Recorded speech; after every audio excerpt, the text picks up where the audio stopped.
혹시 지난 시간에 못 들어오고 이번 시간에 처음 들어온 사람?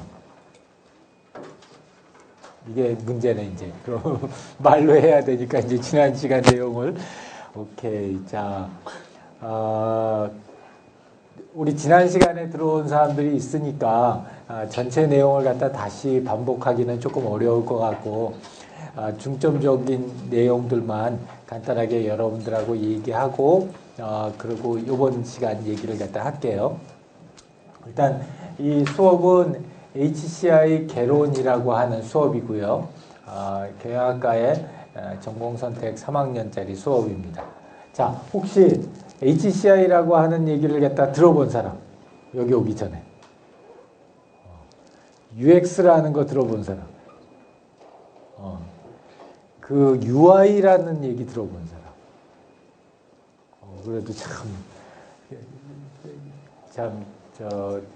세월이 이렇게 변한 거예요. 내가 옛날에 처음에 HCI라는 걸 갖다가 공부하고 한국에 들어왔었을 때가 93년도에, 94년도구나. 94년도에 들어와서 이제 횟수로 딱 20년을 했어요. HCI 쪽을 갖다가 20년, UX 쪽을 20년을 했는데, 처음에 왔었을 때는 정말 HCI, UX라는 걸 아는 사람이 단 한 사람도 없을 정도였는데, 이 빠른 시간, 정말 뭐 20년이 어떻게 생각하면 상당히 긴 시간이기도 한데, 그 시간 동안에 굉장히 많은 변화가 있었어요. 그래서 이렇게 수업 시간에도 우리 HCI나 UX를 갖다가 관심 있어 하는 사람들이 이렇게 많다는 것도 너무 즐겁고 고맙고 감사한 일이에요. 자, 이제 오늘 얘기를 갖다 진행하기 전에 일단 다음 주 일정서부터 얘기할게요. 자기소개서라는 거 있었어요. 자기소개서라는 거 여기 지금 이제 Y색에 올라가 보면은 여러분들 양식에 올라가 있는데 제일 중요한 거는 자기 진짜 사진 붙이기라는 거예요. 너무 과도한 포샵이 들어가 있거나 이래가지고 본인을 확인할 수 없는 그런 걸 갖다 붙이지 않았으면 좋겠다 하는 거고요. 그거는 지난 시간이 없어서 약간 설명을 잘 못했지만 이제 내가 여러분들이 제출한 걸 가지고서 계속 들고 다녀요. 내 책가방 속에 넣고서 계속 들고 다니면서 이제 여러분들 얼굴하고 여러분들 이름을 매칭을 하고 또 이제 거기에 쓰여진 내용을 여러 번 봐요. 여러 번 보면서 내가 이 친구한테 무슨 얘기를 해줄까? 이 친구하고는 어떤 도움을 갖다 이야기를 할 수 있을까? 이런 생각들을 하는데 정작 이름하고 거기 써 있는 거하고 그 사진하고 본인하고 얼굴이 매칭이 안 되면은 엄한 사람한테 엄한 얘기를 할 수 있기 때문에 특히 옛날에는 여학생들만 포샵을 했는데 요새는 남학생들도 하도 심하게 포샵을 해서 봐가지고 이렇게 본인을 갖다가 확인하기 어려운 경우가 상당히 많기 때문에 각별히 하고 타입 치지 말고 진짜 손으로 쓰고요. 그 다음에 내용들을 가급적이면 자세하고 구체적으로 여러분들이 써주면 큰 도움이 될 것 같아요. 지난 시간에도 얘기했지만 이 자기소개서는 나중에 수업 끝나고 나서 다른 거는 다 버리는데 자기소개서는 안 버려요. 요거 하나만 딱 안 버리고 계속 가지고 있다가 나중에 여러분들이 조금 나이 들어가지고 이제 배우자를 만났을 때 줄에 서달라고 오면은 그때 그걸 꺼내봐요. 그래서 얘 너 수업 시간에 이랬는데 그때 그걸 보면 이제 다 기억이 나고 그 다음에 그걸 갖다가 요새는 그런 생각도 하는데 얘 결혼하는 사람한테 보여줄까? 몇 년 전에 어떻게 생각했는지 이런 것들 한번 보여줄까? 특히 이 클래스에서 캠퍼스 커플, 클래스 커플이 많이 나와요. 근데 재미있는 현상이 뭐냐면 같은 조를 한 애들끼리는 잘 안 돼. 그리고 다른 조에서 수업을 들었던 사람하고 이렇게 잘 되는 것 같아요.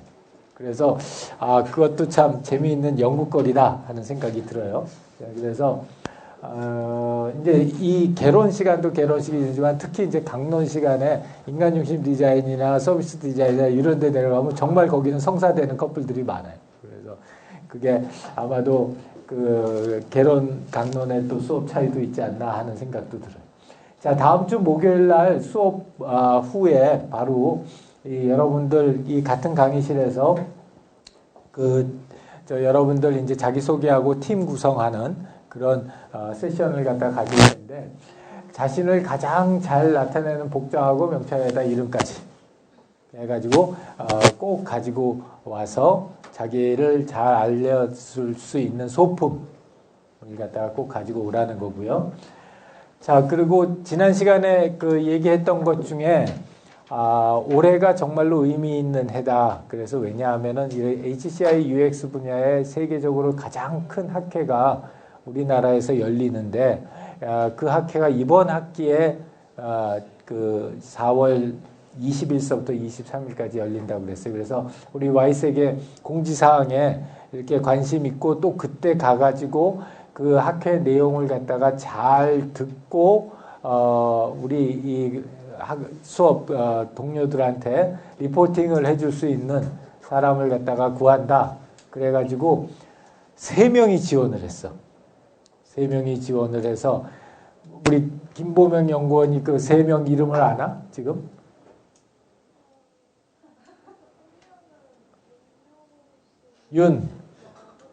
윤여운 누구예요? 오케이. 자, 제일 먼저 냈지. 그다음 임재홍. 오케이. 임재홍 두 번째. 그다음에 세 번째는 전성준. 전성준이는 이 수업 안 듣는 것 같은데. 지난번에 들었던 것 같은데 걔는 어디서 알고서 냈을까? 네, 하여튼 일단 두 사람은 우리 연세대학교에서 450불을 지원을 해줄 거예요. 그래서 학회 등록비가 500불인데 450불을 갖다 지원을 해주고 그 기간 동안에 우리 학회 참석해서 잘 듣고 우리 클래스 멤버들한테 어떤 내용들이 주로 나왔는지에 대해서 잘 전달해 주면 좋겠어요. 두 사람한테 우리 박수 한번 쳐줍시다. 오케이. 자, 오늘은 우리 그 HCI의 전반적인 내용들에 대해서 이야기를 갖다 할 거예요. 그리고 그 내용들을 갖다가 가급적이면은 조금은 여러분들이 그 HCI 개론 책을 갖다가 아마 그 구입하지 못한 사람들이 대부분일 텐데, 그 아까 질문도 나왔었는데 꼭 책 살 필요 없어요. 근데 HCI 공부하겠다는 생각이 있는 사람들은 한 권 정도 가지고 있으면 좋아요. 저자가 나예요. 근데 그 책 한 권 더 판다고 해서 나한테 땡전 한 푼 안 떨어져요. 왜냐하면은 그 책의 인쇄를 갖다가 저 학회에 기증을 했어요.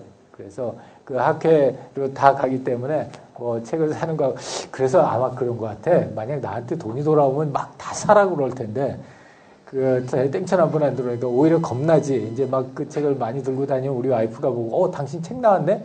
근데 왜 인쇄가 안 나와? 막 이럴 거 아니야. 그래서 그럼 큰일이니까. 그래요. 그래서, 아직은 그쪽 이제 내용들 갖다 잘 모를 테니까 여러분들이 관심 있는 사람들은 도서관에 책도 있고 또 더 관심 있는 사람 책 사서 보고요. 또 하나는 여러분들 그 유튜브에 가가지고 김진우 HCI 치면은 여러분 지난번 수업, 지지난번 수업에 대한 동영상이 다 있어요. 그래서 각 클래스별로 다 있으니까 수업 들어오기 전에 내용에 대해서 좀 알고 싶다든지, 아니면 수업을 갖다가 듣고 나서 뭔가 좀 미진한 게 있다. 근데 미처 기회가 안 돼서 질문을 못했다. 그러면 유튜브를 보세요. 요새는 구글 안 쓰고서 유튜브 쓴대잖아. 그러니까 유튜브 보면 됩니다. 그리고 수업 시간에는 아까 우리 연구원이 그 굉장히 쭈삣쭈삣거리면서 나와가지고 저 조교인데요 막 이랬잖아요. 저 사람 그래도 저렴해도 지금 삼성전자에서 우리 디스플레이 사업부에서 몇 년 했지? 10년 한, 지금 직책이 뭐지? 책임. 웬만하면, 책임이면 과장인가?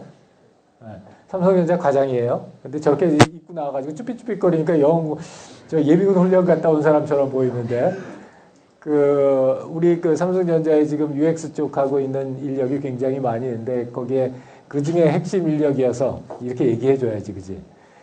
핵심 인력이어서 너무 일을 잘해서 삼성전자에서 장학금 줘가면서 연세대학교에 가서 2년 동안 학위 공부하고 오라고 해서 풀 장학금 받아온, 보기에는 저렇게 수다분해 보여도 굉장히 능력 있는 사람입니다. 조교한테 잘 보이는 입장에서 박수 한번 쳐주세요.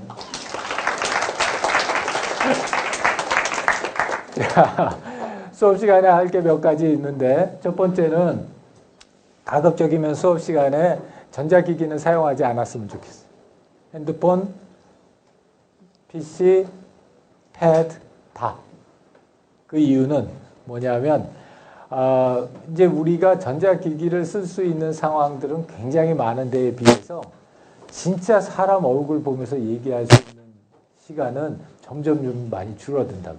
특히 나 같은 HCI 뭐 이런 디지털 쪽 하는 사람은 특히 더 그래요. 그래서 점점 이렇게 비슷한 생각과 비슷한 관심을 가진 사람들이 함께 모여있는 이 장소를 만들기가 너무 어려운 거예요. 그래서 가급적이면 수업 시간에 PC나 기타, 핸드폰이나 이런 것들을 갖다가 사용하지 않았으면 좋겠고요. 내가 삼성전자 무선사업부 기술자문을 갖다가 6년을 했어요. 여러분들이 손을 밑에 내리고 문자 메시지 보내기에 가장 좋은 핸드폰을 만들었어요. 내가. 그렇기 때문에 어떻게 보내는지도 다 잘 알아요. 그러니까 가급적이면은 수업 시간에는 여러 주변 사람들한테서 가장 많이 배울 거기 때문에 수업 시간에는 그런 거를 안 썼으면 제일 좋겠고, 만약에 꼭 써야 되는 사람이 있으면은 그 전체 멤버들한테 뭐 마실 거를 한 잔씩 이렇게 돌리고 그 수업 시간에 쓰던지, 아니면은 뭐 아이스크림을 하나를 돌리고 쓰던지 이렇게 해가지고 쓰면은 괜찮아요. 안 그러면은 꼭 가급적이면 그랬으면 좋겠고, 그 다음에 지난 시간에도 간단히 얘기했지만 우리 수업 시간에 가장 많은 부분은 여러분들이 스스로한테 배우는 거예요.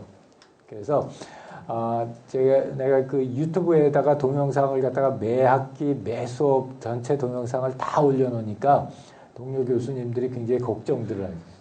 그걸 갖다가 그대로 학생들이 보고 수업 시간에 안 들어오면 어떡하냐. 그리고 수업 시간에 학생들이 들어와서 저 교수 작년에 얘기했던 거하고 똑같은 얘기하고 있네. 이런 소리 하면 어떡하냐. 그런 걱정들 많이 하시는데, 그런 걱정 나라고 왜 안 되겠어.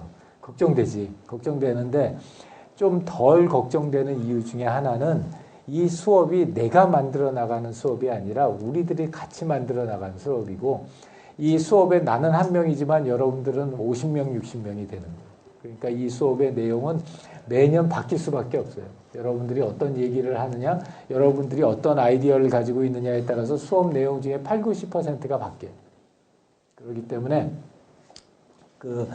그런 여러분들이 활발하게 의견을 이야기할 수 있는 그런 시간이 많이 될 수 있었으면 좋겠다라는 게 이 수업의 목표 중에 하나고요.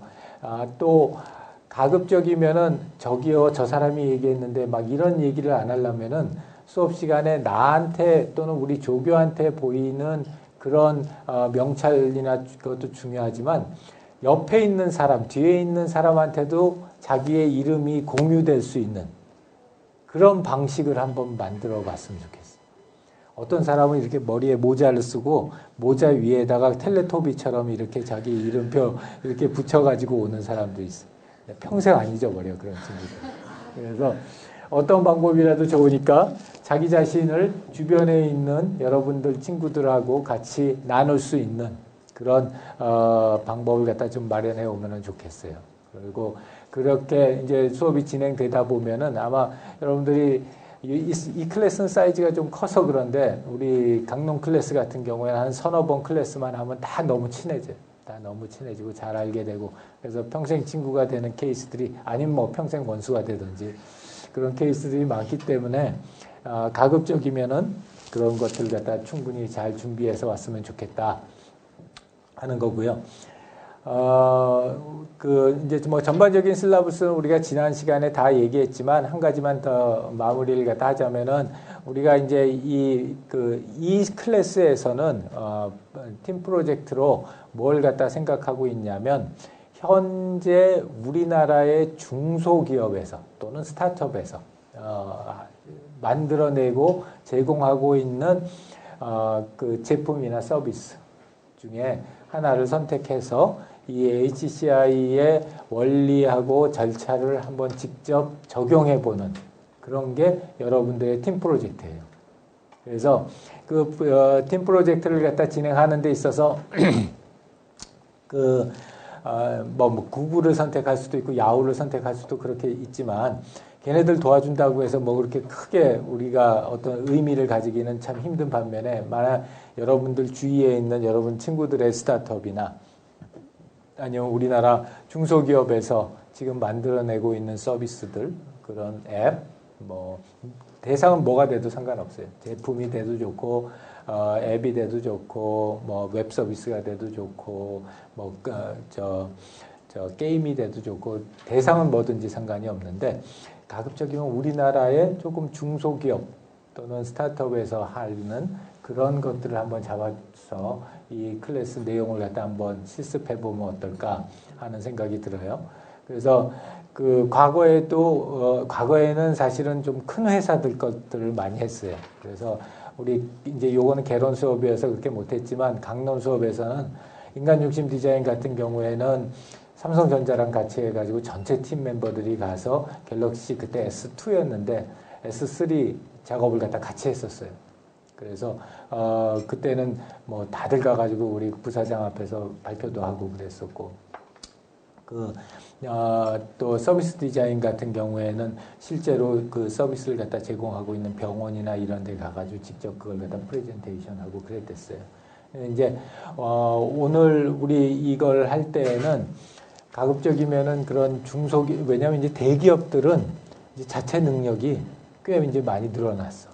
그래서 삼성전자만 해도 한 3,000명, 4,000명 되고, LG전자도 한 1,000명 남짓 되고, 그러기 때문에 충분한 그런 자체 능력들을 이제 보유하고 있어서 굳이 우리가 안 도와줘도 본인 스스로 굉장히들 이제 잘하는 그런 단계가 됐는데, 이제 아직도 중소기업이나 스타트업이나 이런 데에서는 이런 HCI나 UX를 제품이나 서비스에 반영하기에 아직 좀 캐파가 안 되는 데가 많이 있어요. 그래서 이제 그런 데를 도와준다는 입장에서 그런 대상을 하나를 선택을 해서 여러분들이 직접 도움을 좀 줄 수 있으면은 그러면 참 좋겠다 싶은 거예요. 그래서 또 뭐 가능하다면은 여러분들이 이제 학기 말 때 발표할 때 그 회사 관계자를 한번 초청을 해서 여러분들이 한 학기 동안 이런 생각을 하고 이런 고민을 했다라는 걸 갖다가 같이 공유할 수 있으면 그것도 참 좋을 것 같아요. 자, 거기까지가 우리 전반적인 코스 진행과 관련된 사항인데 혹시 코스 진행과 관련돼서 질문 있는 사람? 실라버스나 이런 거 보고서 한 가지만 더 얘기를 하자면 우리가 매주 화요일 날은 영화를 본 소감을 가지고 토론을 해요. 그래서 주말에 영화 한 편씩 보라는 거예요. 주말에 영화 한 편씩 보라는 건데 영화 뭘 볼까는 여러분들 그 추천을 많이 받으려고 그래. 지금 실라버스에 영화가 이미 다 나와 있는데 그거 아니어도 괜찮다. 그러니까 저런 거 있어. 이제 내가 막 고민하는 게 뭐냐면은 예를 들어 스페이스 오디세이 2001 이거 엄청난 참 그 고전이거든. 근데 이게 밤에 토요일이나 일요일 날 이걸 보면은 정말 좀 인생이 좀 내가 왜 토요일 날 이런 걸 보고 앉아 있어야 될까 막 이런 생각이 든다고. 그래서 이것보다는 조금 더 재미있는 영화를 봤으면 좋겠다 이런 생각들 많이들 할 거예요. 근데 이제 그게 왜 그렇잖아. 그 평론가 평가를 잘 받은 영화치고 재미있는 영화가 없잖아. 그러니까 그 아서 클락의 그 스페이스 오디세이 2001이나 메이트릭스 1, 2, 3 뭐 이런 것 애니매트릭스 이런 것들은 다 고전 정말 고전의 고전인데 이제 좀 개봉된 지도 오래됐고 또 이런저런 경로로 스토리가 어떻게 흘러간다는 것도 다들 잘 알고 그래서 이런 고리타분한 영화 말고 조금 바꿨으면 좋겠다 하는 서제션이 있으면은 아주 웰컴이에요. 아주 웰컴이에요. 요번에 올해 내가 새로 넣은 거는 뭐 예를 들면 트랜센덴트 다시 넣었고, 그리고 저 오블리비언 넣었고, 그 다음에 엣지 오브 투마로 넣고 뭐 이랬는데, 엣지 오브 투마로 안 넣었다. 넣을까 말까 그러다가 이게 도대체 그 성격이 좀 불명확한 거야. 그렇다고 매번 니네들을 죽였다가 다음 주에 다시 살릴 수도 없고. 뭐 방법이 별로 없더라고. 그걸 갖다 수업 시간에 적용할 수 있는 방법이 별로 없어서 뺐는데, 그 외에도 하여튼 여러분들 생각했었을 때 이런 영화를 갖다 꼭 좀 한번 봤으면 좋겠다. 그리고 제일 마지막 주에는 빅히어로를 넣었어요. 그래서 이런 형식으로 그 최근에 개봉됐던 영화들 중에서 여러분들이 이제 꼭 봤으면 좋겠다 하는 영화 있으면은 영화 추천 게시판을 우리 하나 만들게요. 우리 조교가 와이스에게 영화 추천 게시판을 하나 만들어서 여러분들 이런 영화 꼭 좀 보고 싶습니다. 얘기를 전해주세요. 자, 질문.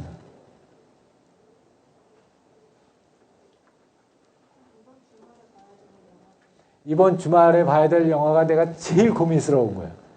워낙은 지난 화요일 날 강의 자료 만들면서는 헐을 보려고 그랬거든. 헐을 보려고 그랬는데 가만히 생각해 보니까 뭐 강의 자료에도 있지만 헐은 다음 주 거라고. 그래서 다음 주 걸 갖다 미리 보는 것도 조금 그렇고. 그래서 지금은 그 요번 주에 볼 영화를 처음에 생각했던 대로 다시 돌아가서 About Time을 보자고 그랬어요. 작년 말에, 재작년 말이구나, 이제 벌써 한 해가 지났으니까. 재작년 말에 개봉했던 영화고, 뭐, 이 경험이라고 하는 걸 갖다 설명하기에 참 좋은 영화인 것 같아서 About Her라고 하는 영화를 갖다가 같이 보자 해서 했어요. 수업 시간이라도 여러분 생각에 그거 말고 딴 거 봐요. 막 그거 너무 말랑말랑하고 닭살이어서 싫어요. 뭐 이러면은 바꿔도 돼. 나는 솔직한 얘기로 거기에 나오는 여주인공이 참 이 다음에 며느리감이 오면 좋겠다 이런 생각을 약간 하고 있기 때문에 여러 번 봐도 되지만 여러분들은 며느리감 생각하는 나이가 아직 아니잖아. 그러니까 딴 걸로 바꾸려면 바꿔도 돼요. 추천 있어요? 뭐 보자. 첫 번째 이 멋진 클래스를 갖다 여는 첫 번째. 재밌는 거는 영화는 바뀌어도 토론 주제는 안 바뀌어요. 그러니까 상관없어. 그렇다고 컴퓨터가 하나도 안 나오고 하면 좀 곤란하지. 근데 어바웃 타입이 하나도 안 나와 거의. 그래서 이걸 갖다 할까 말까 하다가 고민을 해가지고 선택을 했어요. 서제션 있으면은 얘기 주세요. 또요. 질문, 코멘트. 오케이. 자, 그러면은 진도를 나갈게요. 이분이 제 지도 교수예요. 엄청 무섭게 생겼죠? 돌아가셨어. 2002년도 4년 돌아가셨고, 성함은 허버트 A. 사이먼이라고 하는, 여러분들이 이제 경영학 전공한 사람들, 경제학 전공한 사람들, 심리학 전공한 사람들, AI 전공한 사람들, 이런 사람들은 이분 성함을 들어봤을 거예요. 경제학으로 노벨상을 타셨고, AI 인공지능이라고 하는 분야를 제일 먼저 만드셨고, 커그니티브 사이언스 인지과학이라고 하는 분야도 제일 먼저 만드셨고, 그런 굉장히 한마디로 오지랖이 넓으신 분이셨고, 이제 돌아가실 때쯤 내가 거의 마지막에서 두 번째 제자였어요. 그래가지고 한국 사람 중에서는 첫 번째 제자였고, 그래가지고 이제 그때 하시는 말씀 중에 지금 이제 기억에 남는 뭐 이 양반하고 에피소드는 여러 가지 기억에 남는 게 많아요. 자, 그래서 이분이 이제 하신 말씀 중에서 제일 기억에 남는 게 사이언스 오브 아티피셜이라고 하는 아주 그 개인 회고록 같은 책이 있어요. 그 개인 회고록 같은 책에 이런 말씀을 하셨는데, 우리가 그 어떤 인류에 대한 무슨 아주 의미 있는 연구를 하거나 이런 걸 할 때 가장 그 중요한 분야 중에 하나가 사람들이 뭘 어떻게 만들어서 어떻게 쓰는지, 그런 걸 갖다가 연구하는 걸 통해서 이 사람들에 대한 가장 근본적인 이해를 할 수 있다. 이런 말씀을 하셨어요. 그래서 이게 이제 사이언스 오브 아티피셜인가, 사람이 만들어내는 무엇인가에 대한 과학. 이제 그게 나중에 뭘로 발전하냐면은 디자인 사이언스라는 걸로 발전을 해요. 그래서 이제 내가 강론 수업에서 가리키는 인간 중심 디자인이나 그 서비스 디자인이나 이런 수업들은 이분이 생각하시고 있는 그 사이언스 오브 아티피셜이라고 하는 이런 개념에 따라서 이제 만들어진 그런 학문이라고 생각하면 돼요. 그래서 이제 우리 그걸 모태로 해서 HCI라고 하는 이 학문이 시작을 했고, 그래서 HCI라고 하는 학문은 결국에 사람들이 만들어내는 컴퓨터, 뭐 아주 촌스럽게 얘기하면 그냥 컴퓨터, 그래서 조금 세련되게 얘기하면 IT, 뭐 더 세련되게 얘기하면 IoT, 이제 더 세련되게 얘기하면 웨어러블, 몰라 다음에 무슨 얘기가 나오는지. 근데 그거보다 나는 제일 정확한 말은 아티팩트인 것 같아요. 인공물. 뭔가 사람이 만들어내는 거. 요새 사람들이 만들어내는 것 중에 IT 기술 안 들어간 게 별로 없어요. 사람들이 만들어내는 무엇인가의 인공물에 대해서 어떻게 그걸 만들고 만들어진 인공물을 사람들이 어떻게 사용하는지 그런 것들을 연구하는 분야. 그리고 그거를 통해서 사람들한테 조금 더 쉽고 편리하고 재미있게 쓸 수 있는 그런 제품이나 서비스나 컨텐츠나 하여튼 여러 가지 다양한 형태의 아티팩트를 만드는 거. 그게 HCI예요. 그게 그 HCI UX고. 그래서 오늘 주제는 그런 HCI하고 UX에 대한 전반적인 이해를 해서 이런 걸 갖다가 우리가 배우려고 하는구나. 특히 그 HCI가 가지고 있는 개념이나 중요성이나 이런 거 우리 지난 시간에 했어요. 그래서 간단하게 넘어가고 의의나 목표, 원리 그리고 어떤 학문적인 또는 실용적인 의의에 대해서 그렇게 잠깐 알아보고 넘어가려고 그래요.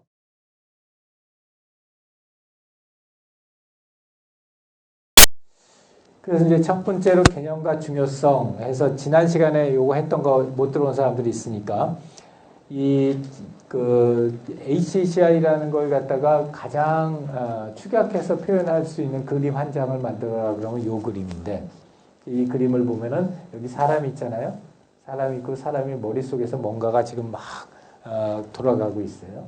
그 다음에 이걸 사람들이 어떤 손이나 어떤 말이나 이런 걸 통해서 얘기를 하고 있어요. 여기에는 우리가 소위 말하는 컴퓨터라는 게 있어. 그 컴퓨터라는 것 속에는 어떠한 컴퓨터의 랭귀지도 있고 디자인 방법도 있고 이런 것들도 있고 그거에 들어가는 인풋 장치들도 있어요. 얘네들 이런 사람들이 이런 컴퓨터를 어떻게 하면은 가장 쉽고 편리하게 사용할 수 있게 해줄까? 그렇게 해서 이거를 진행하는 사람들이 이걸 갖다 쓰는 사람들이 제일 좋은 경험을 할 수 있게 만들어 줄 수 있는 그런 컴퓨터를 만들면 어떨까 하는 거에서부터 처음 시작한 게 HCI예요. 그래서 그게 뭐 굉장히 오래된 것 같은데 별로 안 됐어요. 1986년, 80년대 중반에 시작을 했으니까 지금 기껏해야 한 30년 정도 된 굉장히 젊은 나이가 어린 분야예요. 그래서 난 1989년도에 박사 학위를 이쪽 분야를 갖다 시작을 했고 그 전에는 그 경영학과를 나오고 KPMG라고 하는 핏마이기라고 하는 경영 시스템 컨설팅 회사에서 컨설턴트를 했어요. 컨설턴트를 하다가 그때는 BMW였는데 지금은 소나타인데 뭔가 잘못된 것 같아. 인생의 그 판단을 굉장히 잘못한 것 같은데 그 시카고에 있다가 근데 그 컨설팅 일을 갖다 쭉 하면서 특히 이제 외국 애들 대상으로 사기를 쳐야 되니까 그냥 말로 사기치기가 이제 어느 정도 좀 권태스러워졌는데 우리 지도 교수님, 그때 이제 석사 때 지도 교수님이 UCLA 교수님이셨는데 그 UCLA 교수님이 너 그렇게 행복하게 보이지 않는데 요새 새로운 분야가 나와서 있다는데 너 같은 애한테 딱 맞는 것 같다. 좀 뭔가 손에 잡히고 뭔가 실질적으로 도움이 될 수 있는 그런 무엇인가를 만들어내는 학문이 되더라. 한번 해보지 않을래? 그래가지고 89년도에 여기 가가지고 HCI라는 걸 시작을 했어요. 그러니까 뭐 굉장히 이상한 길을 돌아간 거지. 학부에서 경영학을 하고 여기서 시스템 컨설턴트를 하다가 이제 가가지고 뭐 컴퓨터 사이언스, 그때는 컴퓨터 사이언스니까 컴퓨터 사이언스를 갖다가 했죠. 그러고 나서 이제 처음에 한국에 왔었을 때에는 내가 이걸 가지고서 어딜 갈까? 막 한국에 들어올 생각은 하지도 않았고 이제 어딜 갈까 이렇게 막 고민을 갖다 하는데 우리 그때 경영학과의 은사님이 미국으로 전화를 하셨어. 그 옛날에 전화를 하셔가지고 진우야 너 공부 얼마만큼이나 됐냐? 그래서 이제 그때는 공부 마치고 그 벨코어라고 벨랩이라고 하는 미국의 아주 유명한 전자통신 연구소가 있어요. 그래서 이제 거기서 연구원을 할 때였는데 그 뭐하냐 그래서 여기 벨코어에 있다고 그랬더니 그래 그러면은 빨리 들어와서 연세대학교 경영학과의 교수를 지원을 하라는 거예요. 그래서 왜요? 그랬더니 교육부에서 평가가 나오는데 교수가 한 명이 모자란대. 그래서 빨리 와가지고 교수 자리를 좀 메꿔라. 그래가지고 아무 생각 없이 비행기 타고 와가지고 경영학과 학부가 경영학과니까 너 경영학했겠지 뭐. 그러니까 그냥 경영학과 교수회나 해가지고 시작한 게 89년에 시작했어요. 그래서 전 세계 HCI 분야의 7대 불가사의 중에 하나가 왜 그 한국은 HCI를 경영학과에서 시작했을까? 이게 그 7대 불가사의 중에 하나야. 사람들이 막 물어봐. 이거 어떻게 연세대 한국에서는 HCI를 경영학과에서 시작을 했어요? 1980년대? 우와, 막 이래. 전혀 그런 거창한 의미는 없었었고, 그 교수님 정년 퇴임하셨어. 지금은 이렇게 쉽게 얘기를 하죠. 자, 그러고 나서 많이 바뀌었어요, 세월이. 제일 크게 바뀐 것 중에 하나가 뭐냐면, 인터넷이 나왔어요.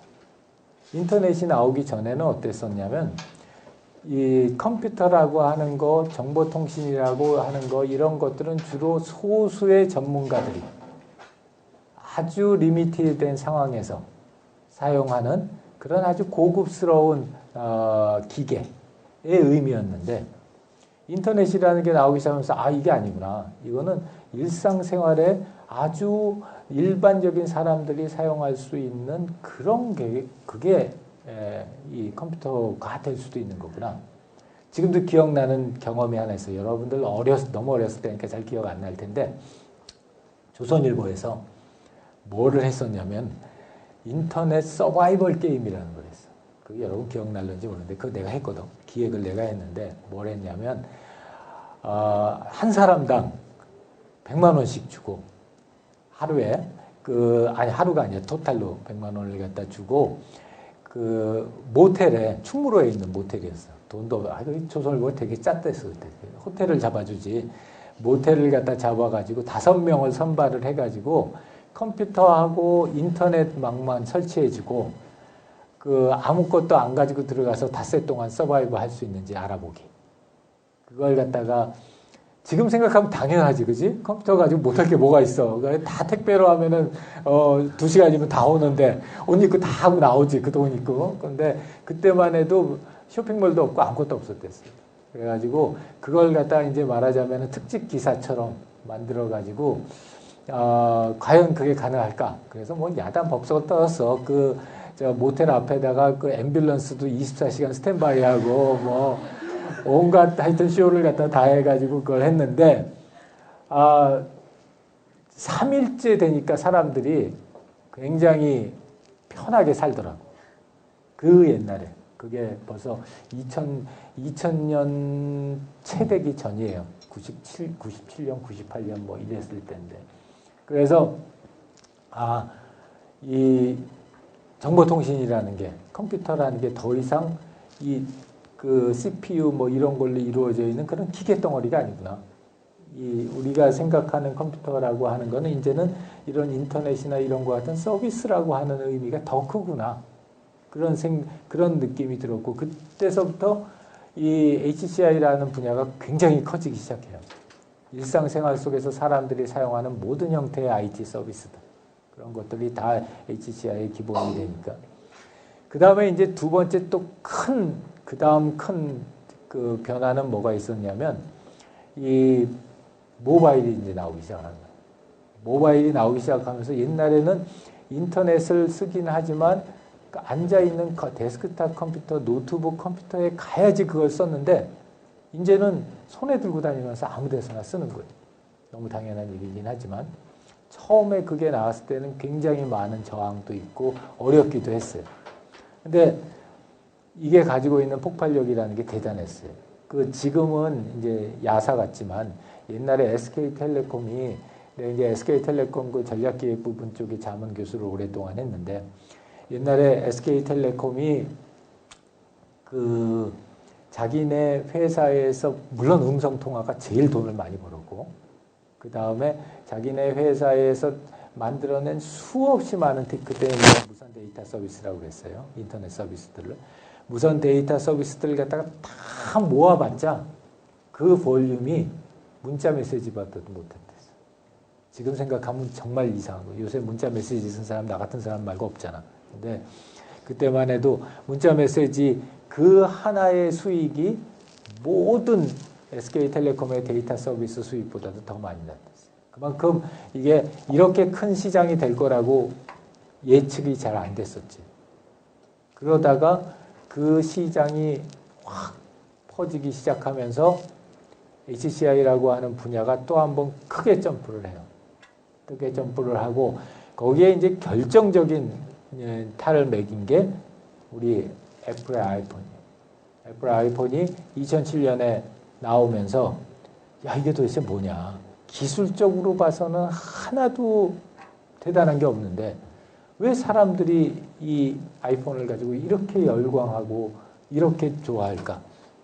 최근에 아마 여러분들 뉴스를 접했겠지만 아이폰 애플사의 시가총액이 인류 역사상 처음으로 1 트릴리언 달러를 갖다 넘었어요. 넘었을 거라는 거예요. 그런데 들어가가지고 애플이 뭘 만드는가를 보면은 물론 이런 컴퓨터도 만들고 패드도 만들지만 애플이 만드는 사실은 매시브한 볼륨은 하나뿐이 없는 거예요. 아이폰 하나뿐이 없는 거예요. 아이폰 하나를 가지고 1 트릴리언 달러짜리 시가총액을 가진 회사를 만들어요. 그게 가능했던 이유가 뭐냐? 물론 첫 번째 이유는 애플을 잘 만들었다는 거겠죠. 그러나 그게 이런 그 서비스, 애플의 아이폰과 연관된 서비스들을 총체적으로 만들어서 사람들한테 이거 아니면 못 살 것 같은 경험을 준 거예요. 그래서 그때서부터 이 HCI라는 분야가 뭐 엄청 커지기 시작을 했고 UX라고 하는 분야가 이제 엄청 커지기 시작을 했고 그래서 지금은 이제 지금 시대가 참 재밌는 시대. 내가 이게 지금까지 20 몇 년을 갖다가 이걸 하면서 보면은 10년 주기로 이렇게 변하는 것 같아요. 거의. 그러면 첫 번째 웨이브는 인터넷으로 왔고, 두 번째 웨이브는 모바일로 왔고, 그럼 이제 세 번째 웨이브가 올 때가 된 것 같고, 나 이제 그거 세 번째 웨이브 타면은 이제 정년 퇴임할 것 같은데, 그 되게 럭키했어요. 그 굉장히 그런 그 파도의 제일 앞단에서 또 우리나라 기업들이 그 앞단을 개척할 때 같이 그 파도를 탔기 때문에 참 뭐 흥미진진했고 잠은 제대로 못 잤지만 그 굉장히 의미 있고 보람 있는 삶을 살았다고 생각을 해요. 나중에 자서전 하나 써야 될 것 같아요. 근데 그 지금 이런 수업이 나는 굉장히 타이밍이 좋다라고 생각하는 이유는 이제 다음번 웨이브가 내가 보기에는 뭐 조만간 이미 왔던지 아니면 조만간 1, 2년 사이에 올 것 같다는 생각이 많이 들어요. 그렇기 때문에 그런 웨이브를 어떻게 탈 거냐. 그리고 그런 웨이브를 탈 때 이런 사람들에게 뭔가 더 좋은 경험을 줄 수 있는 그 무엇을 만들어내는 거. 그걸 우리가 어떻게 만들어낼 수 있을까. 이런 거 고민하기에 굉장히 좋은 토픽이에요.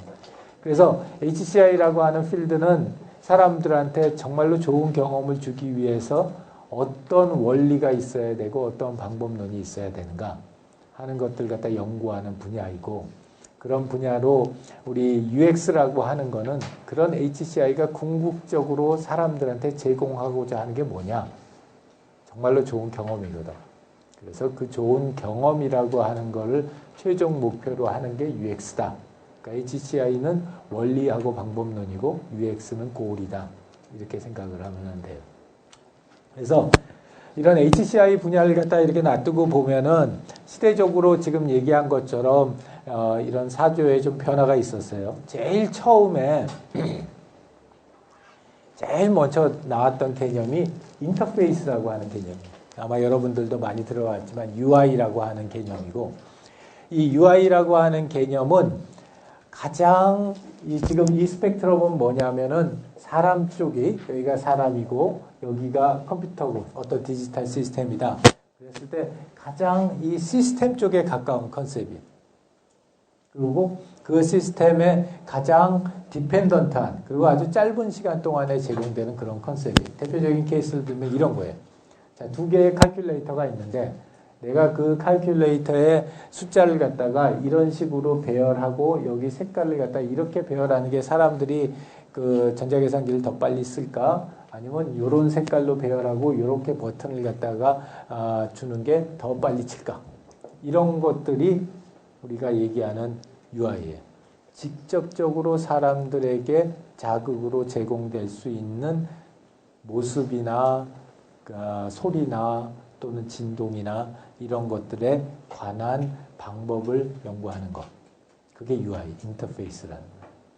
처음에 내가 그 PhD 마치고 한국에 왔었을 때 제일 첫 번째 한 프로젝트예요. 이 프로젝트가 굉장히 참 아직도 기억에 많이 남는데 이게 뭐냐면 조인스닷컴이에요. 조인스닷컴 그 중앙일보 웹사이트였고 이제 그때 뭐 인터넷 막 처음 들어왔을 때인데 우리 이 지금 오너께서 이 앞으로 신문은 다 인터넷으로 읽을 거다. 굉장히 빨리 생각을 하신 거예요. 물론 이제 주변에 굉장히 스마트한 참모진들이 있었겠지. 그래서 그때 뭐 천리안쓸 때야 우리가. 천리안쓸 때인데 저 중앙일보를 갖다가 다 인터넷으로 바꾸겠다. 해가지고 프로젝트를 시작을 했어요. 그래서 이 프로젝트를 갖다 시작해서 거의 한 2년 가까이 했고 그때 이제 우리 연구실에서 이 프로젝트를 개발하고 이 사이트를 개발하고 이 앞에 첫 홈페이지 화면을 만들고 하는 그런 작업을 갖다 했었어요. 그때 이제 멤버들이 지금 그 야후 사장하다가 예스24 사장하다가 지금 이제 그 패스원인가 거기 사장하는 우리 김진수 사장이 그때 이제 우리 연구실 PM이었고 이제 한 4-5명이 해가지고 이걸 만들었어요.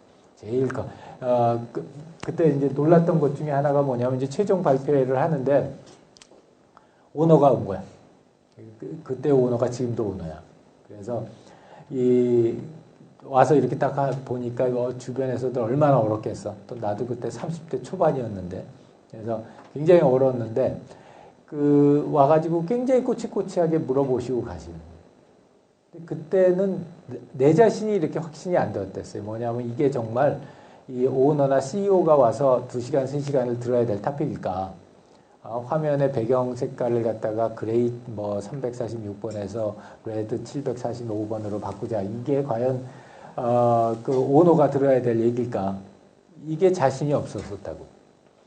근데 다 듣고 갔어요. 다 듣고 가고 그거 그냥 듣는 게 아니라 질문도 무지하게 열심히 하고 가요. 아마 그런 해안이 이게 결국엔 신문이니까 이 글을 갖다 읽는 사람의 눈이 편해야 되는 게 제일 중요하고 그렇기 때문에 이 배경색하고 글자색과의 차이나 이런 것들이 굉장히 중요할 거다라는 그런 해안이 있었던 거죠. 그래서 이제 이런 것들이 인터페이스 차원에서 굉장히 중요한 요소들인 거예요. 사람의 눈에 어떻게 보여질까? 사람의 손에 어떤 떨림으로 전달될까? 이런 것들. 아이폰도 마찬가지예요. 여기 지금 아이폰이 가지고 있는 인터페이스적인 요소들, 대표적인 것들이 이게 뭐 거의 표준이지만 이 화면에다가 바둑판 모양으로 아이콘을 갖다 이렇게 쭉쭉쭉쭉 배열하는 거. 이게 대표적인 그 UI적인 요소들이 어떻게 보여지느냐. 이런 요소들을 갖다 만들었던 거고. 두 번째가 인터랙션이에요. 인터랙션은 다음 시간에도 얘기하겠지만 간단하게 얘기하면은 주거니 받거니. 사람이 어떤 조작을 하고 그거에 시스템이 어떻게 반응하고 그 반응을 보고 사람이 다시 어떤 조작을 하고 그거에 대해서 시스템이 다시 어떤 반응을 하고 이런 주거니 받거니를 갖다가 하는 것이 인터랙션이에요. 그래서 아까 그냥 눈으로 보고 귀로 듣고 손으로 만지는 것보다는 한 단계 더 복잡해진 거예요. 인터랙션이 특히 중요해졌던 이유 중에 하나가 모바일이 나왔기 때문에. 그래서 이 모바일이 나오면서 이 지금 여러분들이 이 스마트폰에서 얘기하고 있는 핑거 투 줌 같은 게 대표적인 인터랙션 방식인 거예요. 인터랙션 메커니즘이라고 그러는데 사람이 어떻게 여기에 조작을 가하고 그 조작 가한 거에 대해서 시스템이 어떻게 반응을 보이느냐. 그리고 여러분 알죠? 이렇게 갤러리에서 툭툭툭툭툭 쳐서 제일 끝까지 가면 바운스백해서 나오는 거. 이것도 인터랙션이고. 그 다음에 우리 화면에다 두 번 탁탁 치면 커지는 거. 이것도 인터랙션. 내가 어떤 조작을 가하고 그거에 대해서 시스템이 어떻게 반응했느냐를 갖다 설계하는 게 인터랙션 디자인입니다. 그래서 인터페이스 디자인을 갖다가 하던 사람들이 시스템이 복잡해지고 모바일로 가기 시작하면서 인터랙션 디자인 쪽으로 많이들 갔어요. 그래서 인터랙션 디자인이라고 하는 것의 중요도가 높아진 게 2000년대 중반 모바일 막 뜨기 시작하면서 그때부터 이제 인터랙션에 대한 중요성이 굉장히 높아졌어요. 그 다음이 익스피리언스. 이게 이제 요새 UX라고 하는 거예요. 그래서 이 UX에 대한 얘기들을 갖다 할 때마다 우리가 빠지지 않고 하는 얘기가 이 삼성전자하고 애플 간의 특허 소송입니다. 지금은 다 끝났지만 이때 나왔던 특허 소송들이 단위가 조단위였댔어요. 단위가 조단위였고 그때 나왔던 가장 대표적인 이유 중에 하나로 삼성전자가 애플한테 니네 우리 거 뺏겼지?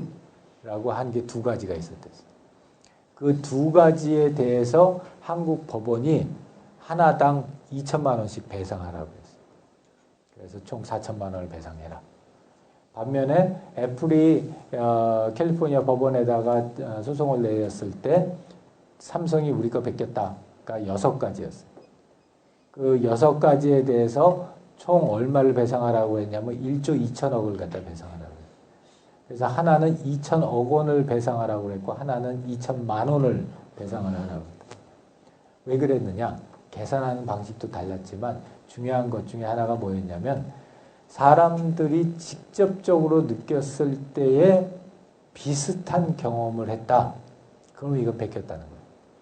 속에서 아무리 다른 방법으로 프로그래밍을 하고 그걸 갖다가 아무리 다른 형식으로 보여준다 한들 사람들이 딱 써보고 나서 이거 똑같잖아.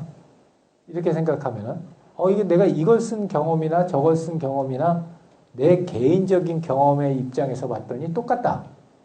라고 얘기하면은 이거는 베낀 거다.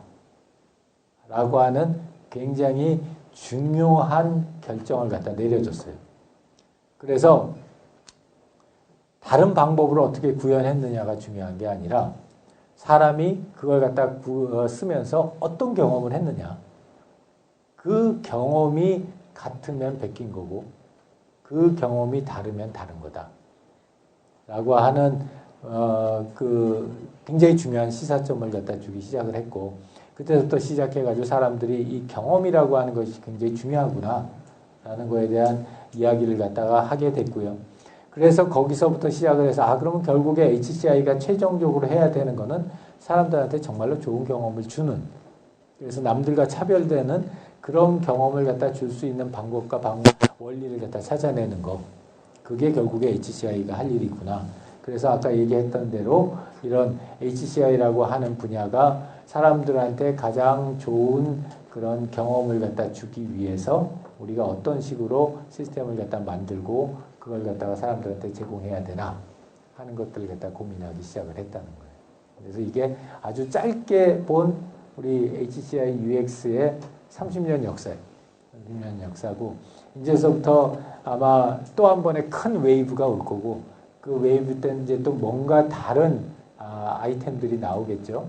그래서 그 아이템들이 뭐가 될까에 대해서 요새 UX, HCI 하는 사람들은 다 굉장히 고민도 많이 하고 기대도 많이 하고 연구도 많이 하고 있어요. 뭘까? 웨어러블을 통해서 뭐가 나올까? 이런 생각들 하면서 그래서 이런 분야를 갖다 공부하기가 지금이 참 좋은 타이밍이다 하는 얘기를 갖다 같이 전하고 싶고요. 자, 우리 이제 한 50분 수업을 해서 한 7분, 8분 쉬고 5시에 다시 만나서 뒤에 부분 마무리하고 수업 마무리하겠습니다. 한 7, 8분 있다 다시 볼게요. 5시 정각해 봅시다.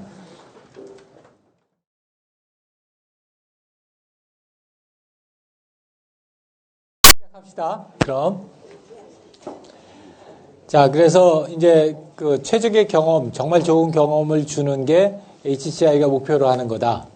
그러면은 그런 최적의 경험이라고 하는 거는 어떻게 생각하면은 너무 당연한 얘기인 것 같고, 또 그걸 갖다가 준다는 것 자체가 너무 이렇게 구름 잡는 것 같아서 이렇게 손에 잡히는 게 없는 것 같은 그런 생각이 들어서 그걸 갖다 조금 더 구체화 시켜보면 어떨까. 그래서 이런 그 여러 가지 고민을 하다가 이런 생각이 들었어요. 사람의 경험에 초점을 맞추는 중요한 산업 분야가 어디가 있을까? 그런 걸 하다가 생각났던 것 중에 하나가 영화인 것 같다. 가만히 생각해봐요, 여러분. 그 영화라는 것처럼 상당히 뭐라고 그럴까? 배짱 장사도 없는 거야. 샘플도 보여주는 것도 없고, 나중에 영화 보고 나서 재미없었어요. 돈 바꿔주세요. 이럴 수도 없잖아. 그런데 무조건 믿고 들어가서 2시간 동안 그 컴컴한 방에 쪼그리고 앉아가지고, 물론 요새는 안 쪼그리는 데도 있더라. 하고서 이렇게 영화를 갖다 보고서 나와서 그 사람들한테 정말 좋은 영화였어. 이렇게 생각하게 만들려면 영화 만드는 게 굉장히 어렵다는 거예요. 굉장히 여러 가지 요소들을 갖다 생각해야 되는데 그 중에서 특히 3가지 중요한 요소가 있다. 그 3가지 중요한 요소가 뭐냐? 3가지 수준을 맞춰서 해야 된다. 이렇게 얘기를 해요. 영화 평론가들이. 첫 번째가 뭐냐면 사고적인 수준이다. 2번째는 행동적인 수준. 그리고 3번째는 감성적인 수준. 이 3가지를 맞춰줘야 된다. 첫 번째 사고적인 수준은 뭐냐면 여러분들 이런 거예요. 영화 보고 나서 맞아. 뭔가 내가 배웠어. 메시지가 뚜렷해. 이 영화가 나한테 주려고 하는 의미가 뭔지가 정확하게 전달이 됐어. 이런 영화들. 어떤 영화 있어요? 최근에 본 영화 중에. 메시지가 정확한 거. 국제시장. 못 봤는데. 국제시장. 그렇다고 그러더라. 아주 메시지가 아주 선명하다고, 의미가. 또요.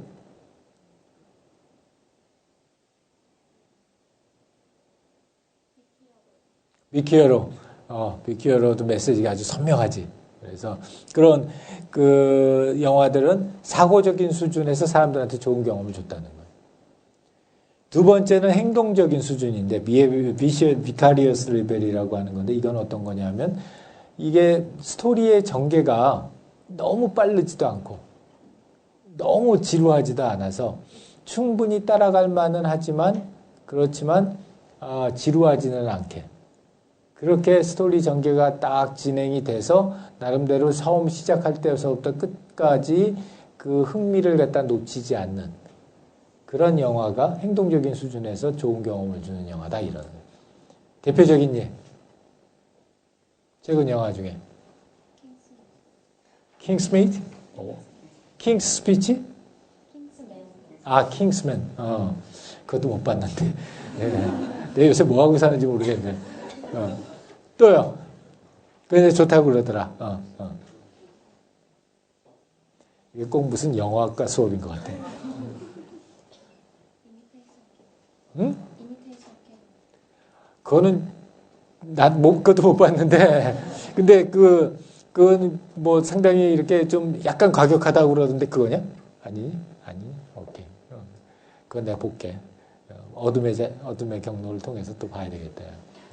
또요. 그런 것들이에요. 스토리가 전개가 정확하고 그리고 그게 적당한 속도로 전개가 돼서 사람들이 흥미를 잃지 않으면서 처음부터 끝까지 잘 볼 수 있는 거. 그 2가지 나중에 이메일로 좀 보내주라. 그 다음에 3번째가 감성적인 수준. 그래서 이거는 사람들이 그 영화를 보고 나서 이런 뭉클함, 잔인함, 잔잔함, 화려함 이런 그 감성을 갖다 뚜렷하게 느끼는 거예요. 어떤 영화가 있어요? 최근 영화 중에. About Time. 그래, 나도 좀 그런 것 같다. About Time이 좀 그런 것 같고. 또요?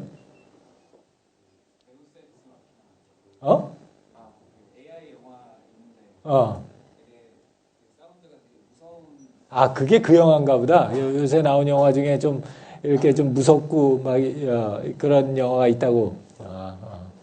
자, 그것도 나한테 좀 알려주라.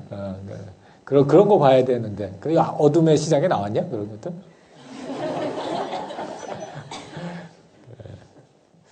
아니, 왜냐면 다들 봐야 되는데. 그렇다고 극장에서 이거 녹음하면 안 되는데. 라고 하면 안 되잖아. 오케이. 그래서 이런 세 가지 수준을 맞춰줘야 된다. 그 세 가지 수준을 갖다가 이제 각각으로 맞췄을 때 그러면은 시스템이 어떻게 만들어져야지 사람들한테 정말로 좋은 경험을 주겠느냐. 제일 첫 번째 조건이 사고적인 수준. 사고적인 수준에서 보게 되면은 뭔가 의미를 갖다 정확하게 전달받았다는 거죠. 그러니까 그런 의미는 무슨 얘기냐면 내가 그걸 갖다 사용하려고 소기에 달성하려고 하는 목표를 정확하게 달성했다. 이걸 우리가 유용성이라고 그래요. 영어로 usefulness라고 그러고. 그래서 이게 첫 번째 이 최적의 경험을 갖다 하기 위한 첫 번째 조건이다. 일단은 본인이 사용자가 그거를 사용하는 그 소기의 목적을 달성할 수 있어야 된다. 그 usefulness 아주 옛날 영화긴 하지만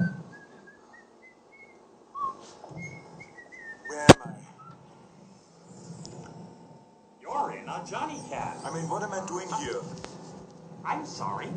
Would you please rephrase the question? How did I get in this taxi? The door opened. You got in. Hell of a day, isn't it?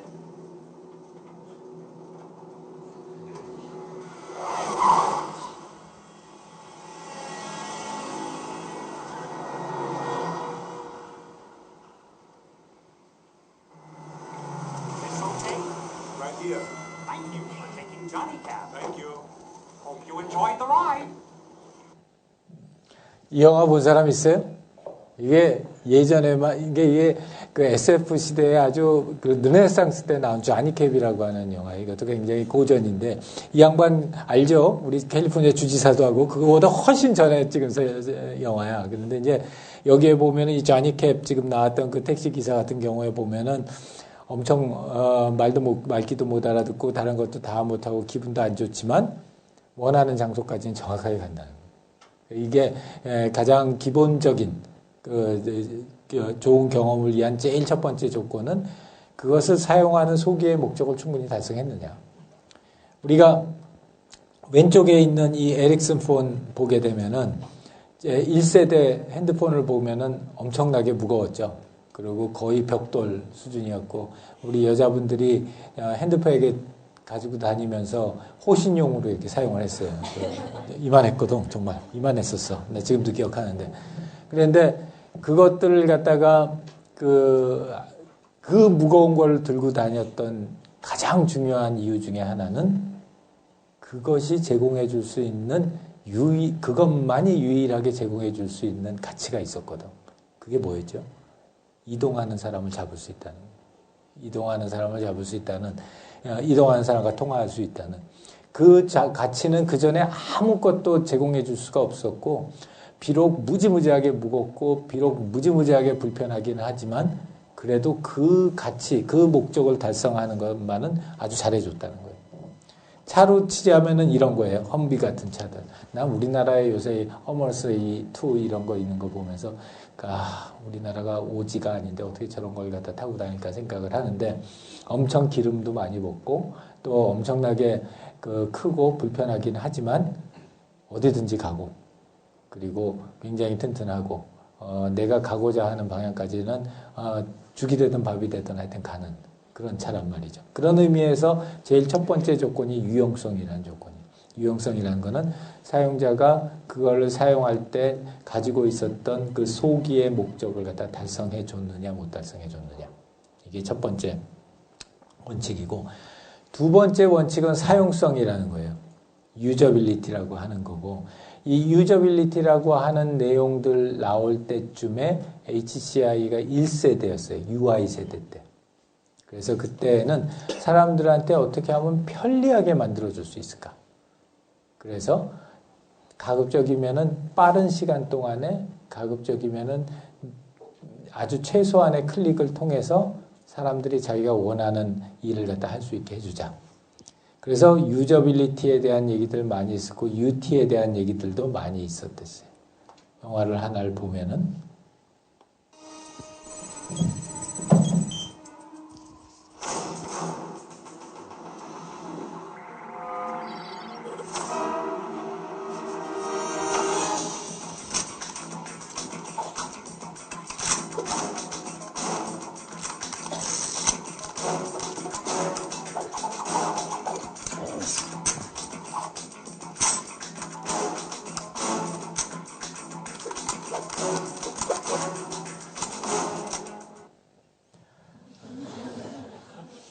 지금 보니까 정말 오래된 영화네.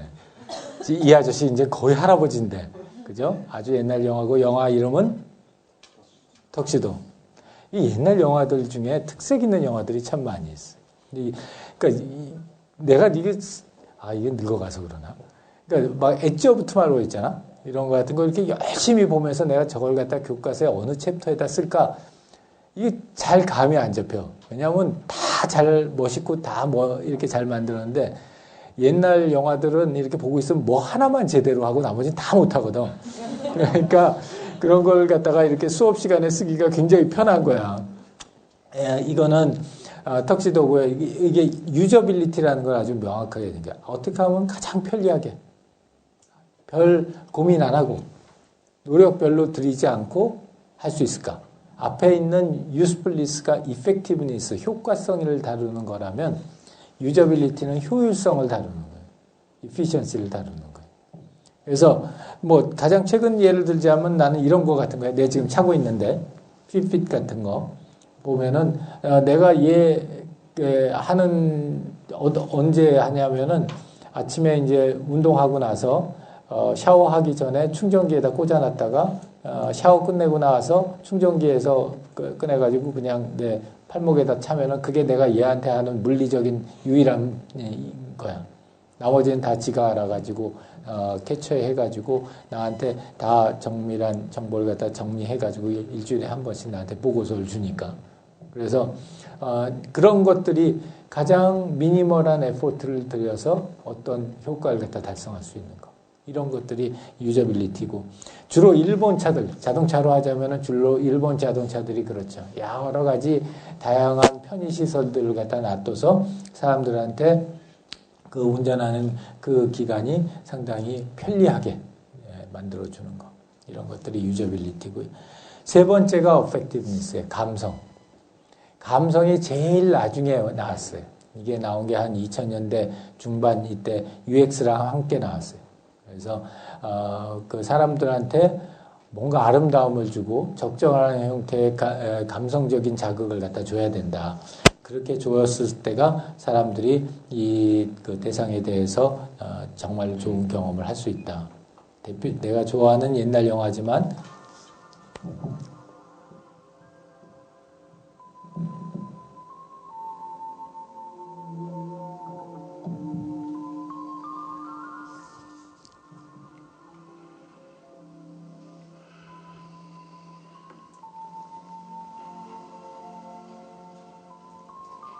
I drop music.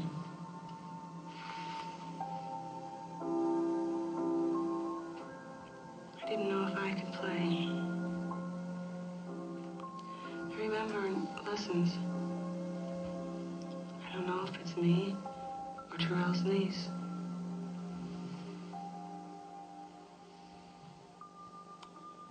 You play beautifully.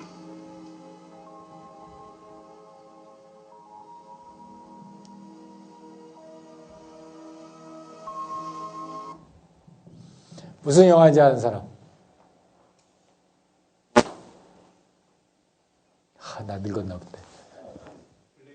그럼. 한 명은 있어야지. 이것도 SF의 무지무지한 고전이에요. 그리고, 이 맥락은 여기 젊어 보이는 남자가 이게 해리슨 포드예요. 지금은 할아버지잖아. 그래서 이제 우리 해리슨 포드가, 여기 있는 이 여자가 사이보그예요. 그래서 이제 인조인간인데, 인조인간들이 너무 이제 인공지능이 발달하다 보니까 얘네들이 이제 더 이상 기계가 되기를 갖다 거부하는 거야. 그래서 도망쳐서 나와서 이제 자기네들 나름대로의 삶을 사는데 해리슨 포드가 걔네들을 갖다 잡아서 데려다 주고 현상금을 받는 바운티 헌터예요. 근데 이제 그 여기에 있는 이 여자 사이보그를 만나가지고 이제 그 사이보그하고 이제 사랑에 빠지는 거야. 그래서 이 영화를 갖다 보면은 이런 인공물이 사람들한테 줄 수 있는 그런 감성의 종류가 참 다양하구나. 그리고 물론 이 영화는 굉장히 강조돼서 그런 것들이 제공되고 있긴 하지만 그런 것들을 통해 가지고 우리가 어떤 제품이나 서비스에 이러한 내용을 적용할 수 있다면 그러면 굉장히 파급력이 크겠구나. 이런 내용들이 2000년대 후반서부터 나오기 시작을 했어요.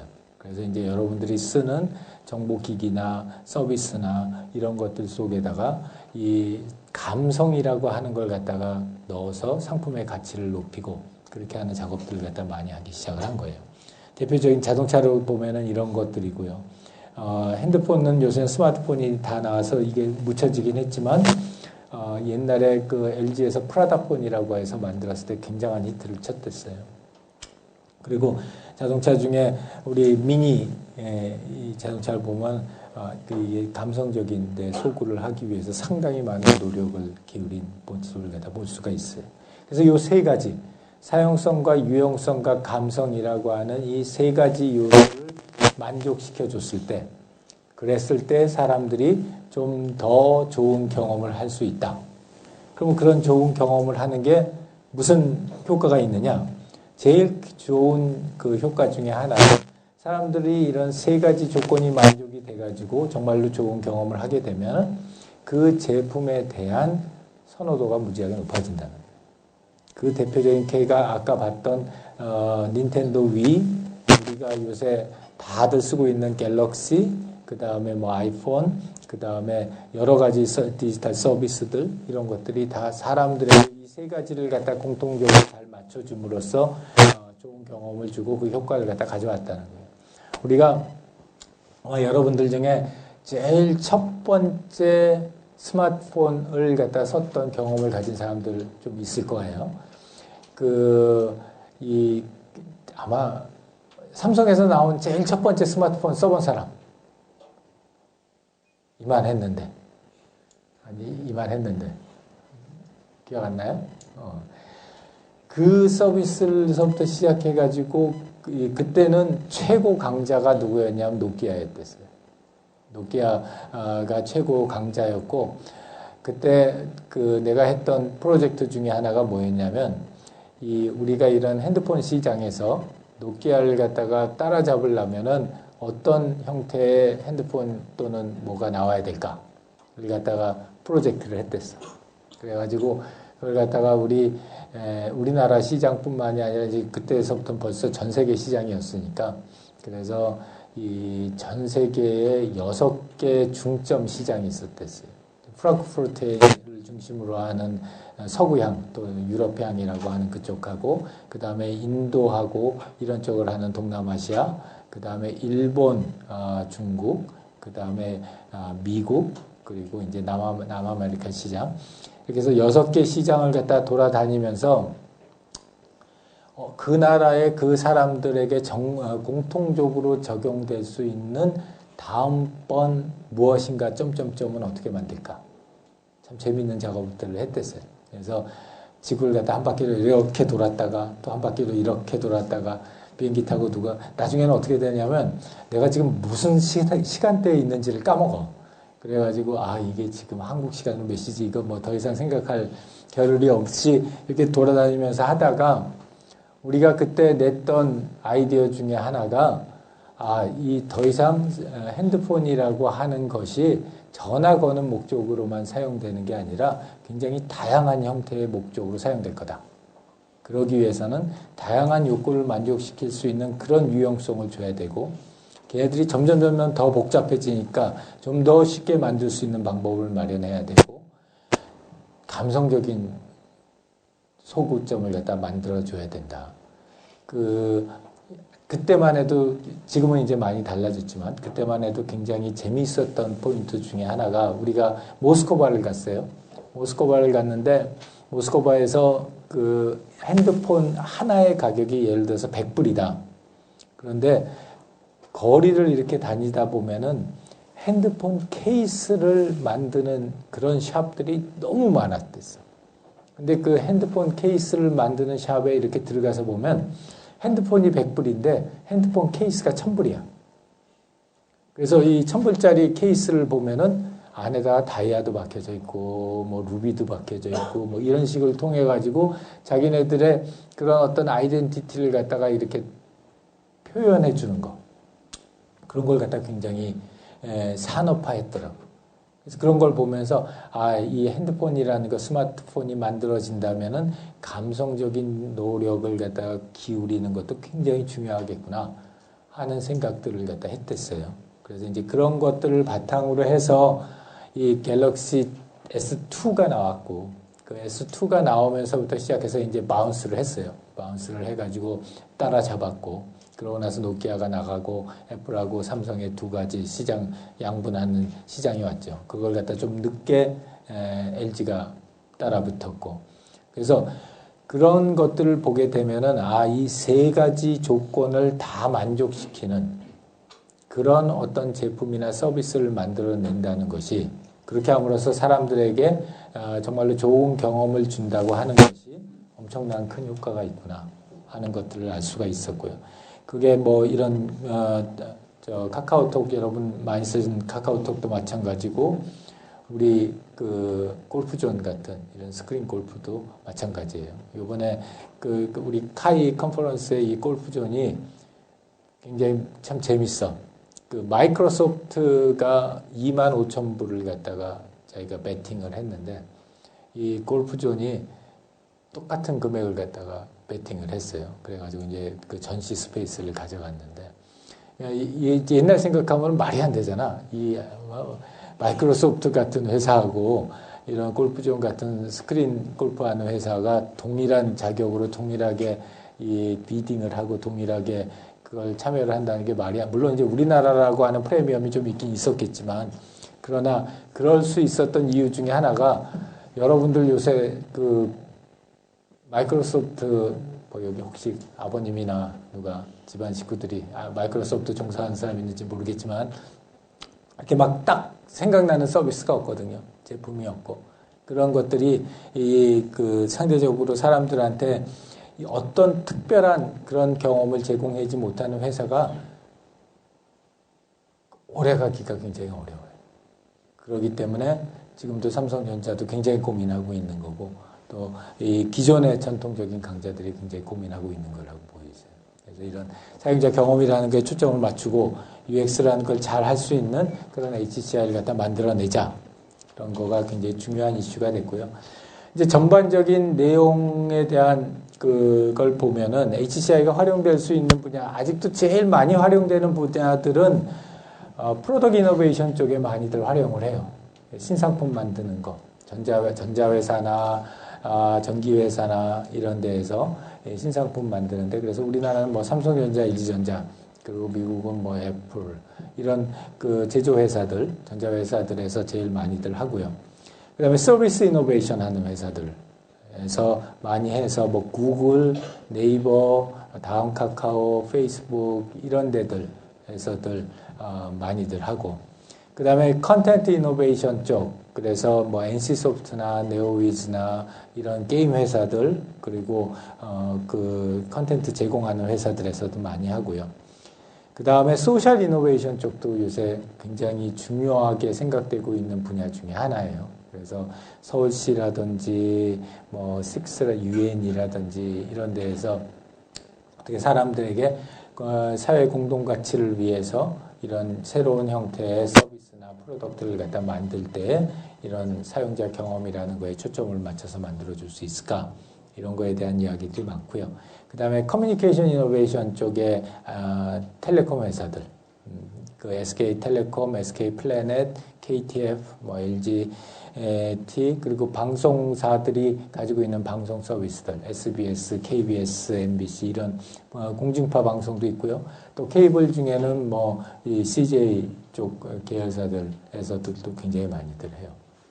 그래서 여러분들이 이제 이쪽 분야에 더 관심이 있고 또 이제 이쪽 분야에 이제 이 개론을 시작으로 해서 강론들을 갖다 배우고 혹시 이제 또 더 공부하고 싶은 사람들이 이렇게 그 대학원도 가고 그러는 사람들이 이제 주로 진출하는 곳이 이런 쪽으로들 많이 진출해요. HCI하고 관련된 분야들이 굉장히 많아요.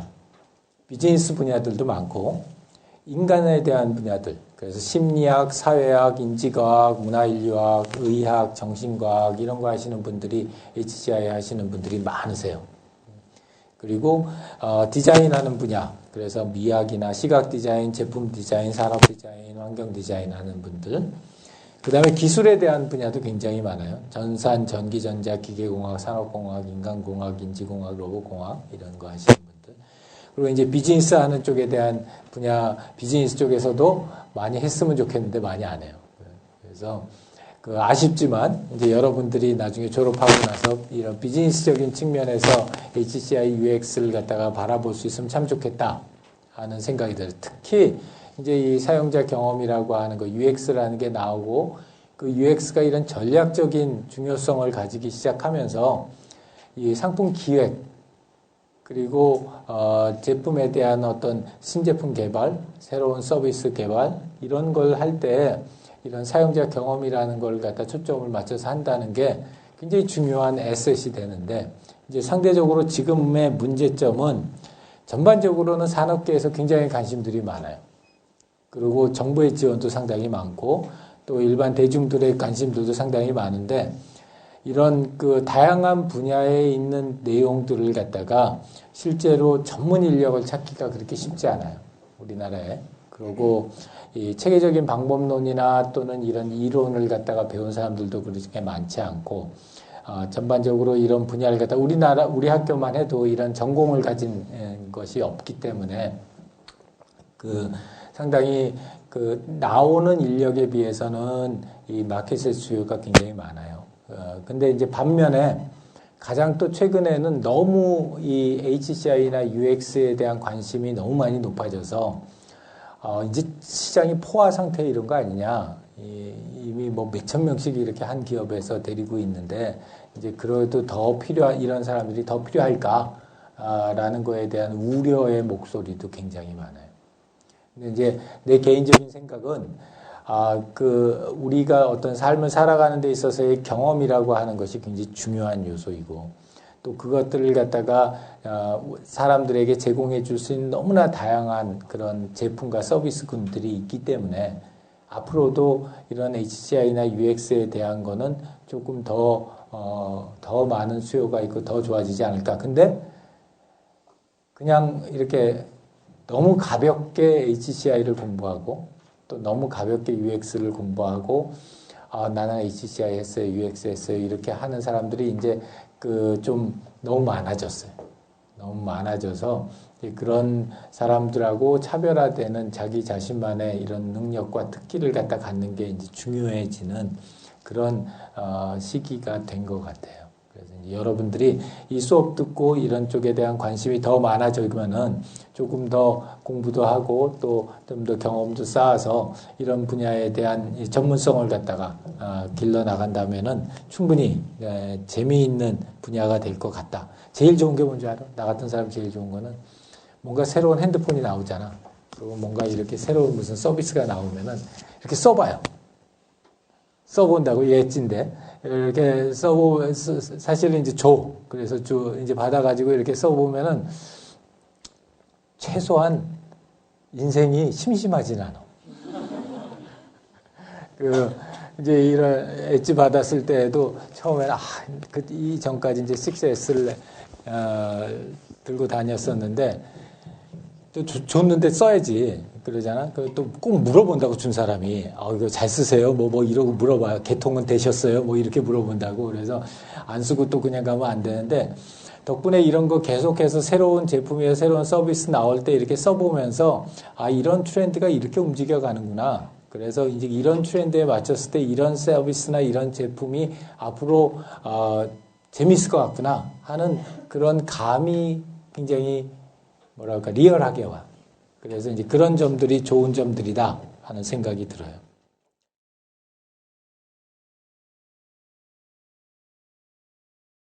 아카데믹 사이드를 넘어가서 HCI를 계속 공부하겠다. 제일 좋은 기관이나 나라는 어디가 있을까?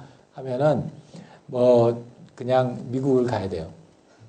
미국을 가야 되고 그 중에서 이제 한 학교를 찍어라 그러면은 내가 졸업한 학교를 갖다가 아마 찍어야지 그게 일반적인 사람들이 생각하는 걸 거예요. 일반적인 사람들이 생각하는 건데 최근 들어서 우리나라의 이런 HCI나 UX에 대한 관심들도 높아지고 무엇보다도 우리나라 기업, 몇몇 개 기업의 경쟁력이 굉장히 높아졌어요. 삼성전자라든지 LG전자라든지 이런 기업 경쟁력이 높아지기 시작하면서 이 한국의 위상도 굉장히 높아졌어요. 그래서 아까 얘기했던 그 학회 얘기를 다시 돌아가면은 5년 전에 그 이제 ACM 시그카이라고 하는 학회인데 그 ACM 시그카이라는 학회에서 5년 전에 아시아에다가 오픈 콜을 했어요. HCI UX 쪽 우리 메이저 학회를 처음으로 아시아에서 열려고 하는데 비딩해라. 그래가지고 비딩해서 한 나라 한 도시를 갖다 선택해가지고 거기 가서 5년 후에 컨퍼런스를 하겠다. 그게 한 5년 전 얘기예요. 그래가지고 한국에서도 그때 지원을 하고 중국에서 상해하고 북경이 지원하고 일본의 동경이 지원하고 싱가포르가 지원하고 그 다음에 타이완이 지원하고 해서 이렇게 5개 도시가 나가가지고 경합을 거쳐서 우리나라가 됐어요.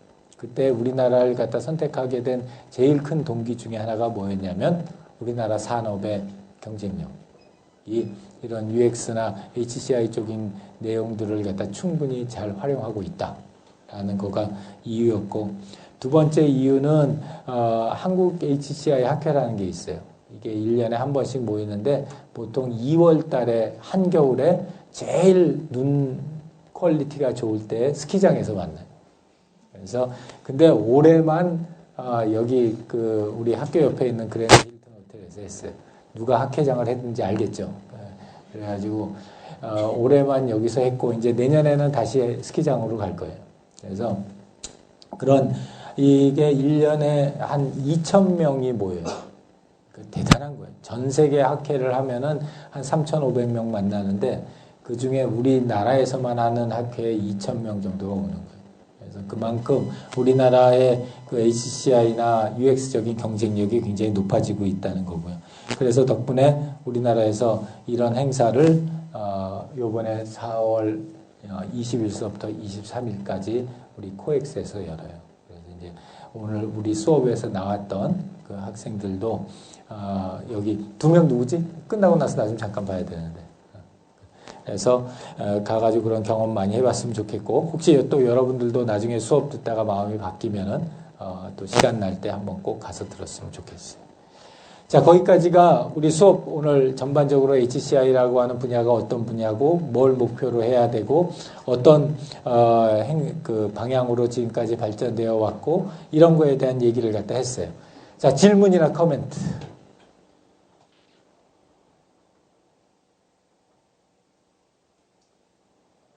아까 1교시에 10년마다 바뀌는 큰 물결이 있다고 하셨는데 처음에 인터넷 쓰고 그 다음에 모바일이고 그 다음에 이제 또 뭔가 올 거라고 말씀하셨는데 그게 어떤 거라고? 아, 그거 알면 내가 여기 있겠냐? 빨리 나와가지고 내 20년 된 차를 갖다 바꾸려고 빨리 뭔가를 하겠지? 좋은 질문, 아주 좋은 질문이에요.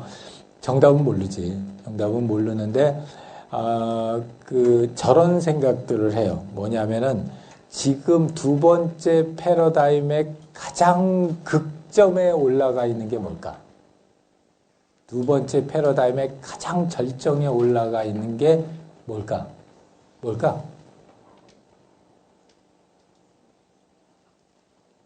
두 번째 물결의 가장 정점에 올라가 있는 제품도 좋고 서비스도 좋고 웨어러블. 두 번째 거에 가장 정점. 스마트폰. 또 IoT. 이게 뭐냐에 따라서 다음에 올 거는 그거랑 정반대로 올 거예요. 지금 현재 가장 정점에 올라가 있는 게 뭘까? 그게 예를 들어서 갤럭시 S6다. 그러면 그거를 깨는 제품이 나와야 되는 거거든. 그걸 깨는 제품은 그거랑 같은 선상에서 경쟁하면 결코 못 깬다고. 그렇기 때문에 경쟁의 디멘전을 갖다가 완전히 바꿔서 새로운 디멘전에서 새로운 경쟁을 시작을 해야 되기 때문에 기존의 그쪽 방향으로 경쟁을 갖다가 나갔던 그 방향하고는 뭔가 다른 방향이 돼야 돼. 그 방향이 뭘까? 지금의 예를 들어서 스마트폰이 가장 정점에 있었다. 그러면은 그 스마트폰과 가장 반대되는 방향으로 나올 수 있는 게 뭐가 있을까? 그건 각자 생각해봐요. 각자 생각해보고, 그거를 찾아내려고 엄청나게 많은 회사들이 엄청나게 많은 돈을 들여가지고 엄청나게 많은 교수들을 데려다가 엔지니어들을 데려다가 계속 시제품을 만들면서 이런 엣지도 줘가면서 그렇게 열심히 그렇게 지금 리서치를 하고 있는 거예요. 그 요령은 내가 가지고 있는 팁은 사람의 경험에 초점을 맞춰라. 사람의 경험에 초점을 맞추고 지금의 정점에 있는 그 제품이나 서비스가 사람한테 주는 그 경험, 그 사용 경험의 정반대쪽 경험을 갖다가 줬었을 때 그런 제품이나 서비스가 그 다음번 물결의 선두 주자가 될 거다가 내 생각이에요. 그게 뭐가 될런지는 구체적으로는 나도 모르지만 또는 알지만 알지만은 아니지만 하여튼 몇 개의 개수는 할 수 있지만 그거는 이제 지금 열심히들 만들고 있어요. 삼성에서도 만들고 있고 LG에서도 만들고 있고 구글도 만들고 있고 마이크로소프트도 만들고 있고 열심히들 다들 만들고 있어요. 또요.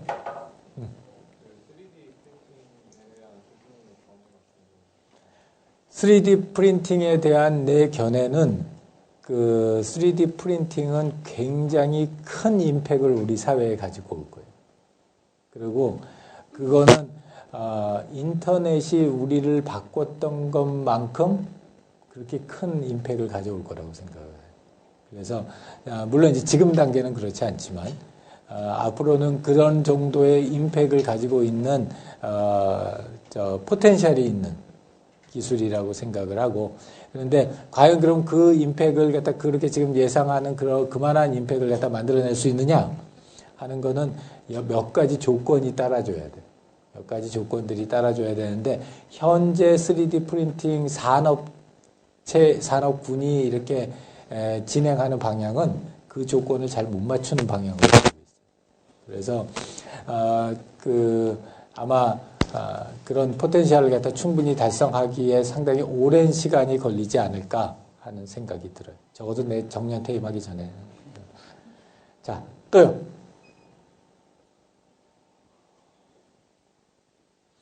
오케이. 자, 이게 우리 전체적인 우리 수업의 구성도예요. 그래서 우리 구성도에 따라서 오늘 우리가 경험을 했어요. 다음 시간에는 우리가 이 상호작용에 대해서 얘기를 할 거예요. 그 다음에는 우리 이 프린시플로 넘어가서 유형성, 사용성, 감성에 대해서 각각 1주씩을 할 거예요. 그 다음에는 그걸 가지고서 제일 먼저 해야 되는 게 리서치여서 리서치를 사용자에 대한 리서치, 사람이 어떤 행동을 하냐 하는 과업에 대한 리서치, 그 다음에 그걸 어떤 환경에서 하냐는 환경에 대한 리서치, 그 다음에 그걸 어떤 기술을 갖다 활용해서 하느냐 이런 거에 대한 분석 작업들을 갖다 한 주씩 할 거예요. 그 다음에는 그걸 갖다 베이스로 해서 그러면 새로운 형태의 디바이스나 새로운 형태의 서비스를 만들어낼 때에는 뭐에 포커스를 해야 될까? 그래서 컨셉을 만들어내고 구조를 만들어내고 인터랙션을 만들어내고 인터페이스를 만들어내는 요 작업들을 어떻게 하느냐 하는 디자인에 대한 모듈이 4가지의 클래스로 돼 있어요. 그 다음에 그렇게 만들어진 것들을 갖다가 우리가 어떻게 평가할 거냐. 그래서 평가하는 방법과 평가하는 절차에 대한 내용들이 또 하나의 모듈로 돼 있어요. 그래서 우리 전반적으로 HCI 개론 클래스는 이렇게 5가지의 모듈로 돼 있고 그 5가지의 모듈의 각각의 아이템들을 일주일에 하나씩 진행을 하면서 우리 한 학기를 갖다가 진행을 할 거고요. 자, 영화 토론 주제는 About Time이에요. About Time이고 여러분들이 여기에 있는 3가지 토론 주제 중에서 하나를 선택을 해서 PPT로 한 장, 월요일 날 3월 9일 날 저녁 6시까지 와이색을 통해서 제출하는 거. 이게 여러분들 첫 번째 개인이 하는 토론 주제예요. 이제 About Time 아까도 얘기했지만 중요한 거는 여기에 IT 기술이 그렇게 많지가 않아요. 그렇기 때문에 이걸 갖다가 꼭 컴퓨터다 이렇게 생각하지 말고 모든 인공물이다 이렇게 생각하고 그 인공물을 통해서 우리가 어떻게 해서 좋은 경험을 갖다가 받는가에 대한 이야기를 갖다가 한번 생각해 보면 좋을 것 같고요. 그 다음에 이거는 워낙은 팀별 과제로 나가는 거예요. 매주 목요일 날은. 근데 이제 이거는 아직은 팀이 없으니까 여러분들이 아무거나 하나, 3개 중에 하나를 갖다가 선택을 해서 이거에 대한 PPT 한 장 정도의 발표 자료를 만들면 돼요. 그래서 이 발표 자료 첫 번째 거는 예를 들자면은 국산 토종, 최근에 출시된 국산 토종 디지털 제품이나 서비스 중에서 유용성이 너무너무 좋아서 최적의 경험을 제공한 사례. 그리고 반대로 유용성이 너무 나빠서 완전히 실패한 사례. 그래서 이 둘 간에 어떤 차이점이 있을까? 그래서 2가지의 제품, 기왕이면 비슷한 분야에 있는 제품이나 서비스를 선택을 해서 얘네들이 어떤 애들은 좋은 제품을, 좋은 경험을 줬고 어떤 애들은 나쁜 경험을 줬는데 첫 번째 질문은 유용성의 차원에서, 두 번째 질문은 사용성의 차원에서, 세 번째 질문은 감성의 차원에서 아주 잘된 케이스하고 아주 잘못된 케이스를 하나씩 잡고 걔네들이 뭐가 차이가 있을까? 이렇게 다 간단하게 PPT 파일로 만들어가지고 제출하면 돼요. 이거는 다음 주 수요일이에요. 다음 주 수요일 날 하고 여러분들이 제출한 이 자료들은 우리가 컴파일을 해서 월요일 날 제출한 거는 화요일 날 수업 시간에 그리고 수요일 날 제출한 거는 목요일 날 수업 시간에 토론 자료로 활용을 할 거예요. 자, 질문이나 코멘트 없으면 우리 수업은 이걸로 마치겠습니다. 수고했습니다.